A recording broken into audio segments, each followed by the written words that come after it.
भारत सरकार से पूछते रहे कि चीन ने कितने हिस्से पर कब्जा कर लिया है, और अपनी ओर से मनगढ़ंत बताते रहे कि चीन ने इतनी ज़मीन कब्जा कर ली है, यहाँ तक पहुँच गया है, वहाँ तक पहुँच गया है।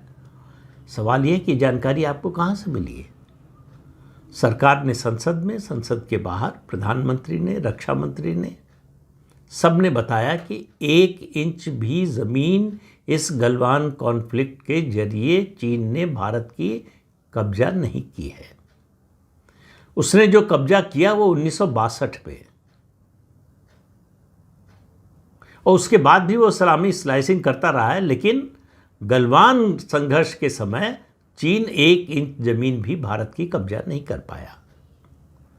अब राहुल गांधी के सामने, कांग्रेस के सामने 2 विकल्प थे।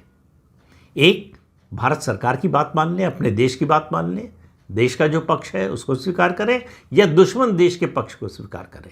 तो उन्होंने दुश्मन देश के पक्ष को स्वीकार किया। हालांकि चीन ने भी कभी भी गलवान का ये संघर्ष जो है, ये तनाव 4 साल चला, इन 4 सालों में एक बार भी नहीं कहा कि हमने भारत की किसी ज़मीन पर कब्जा किया है। लेकिन राहुल गांधी कहते रहे कि कब्जा कर लिया है चीन ने। फौज से सवाल पूछते रहे, और फौज का तो इतना बड़ा अपमान किया, कहा कि चीनियों ने भारत की फौज की पिटाई कर दी। ये इस देश की सबसे बड़ी विपक्षी पार्टी का सबसे बड़ा नेता बोल रहा है अपनी देश की फौज के बारे में। इससे आप अंदाज़ा लगा सकते हैं कि फौज के प्रति कितना सम्मान है उनके मन में। 2016 में सर्जिकल स्ट्राइक हुई, 2 सवाल पूछा। 2019 में एयर स्ट्राइक हुई, 2 सवाल पूछा। अब ऑपरेशन सिंदूर हुआ तो भी सवाल पूछ रहे हैं, भारत से ही पूछ रहे हैं कि हमारे कितने जेट गिरे। एक बार भी पाकिस्तान से पूछा कि तुम्हारे कितने जेट गिरे, या भारत सरकार से पूछा कि आपने जो ऑपरेशन किया इसमें कितने आतंकवादियों को मारा। आतंकवादियों को मारा, इसकी बात भी कांग्रेस पार्टी और राहुल गांधी नहीं कर रहे।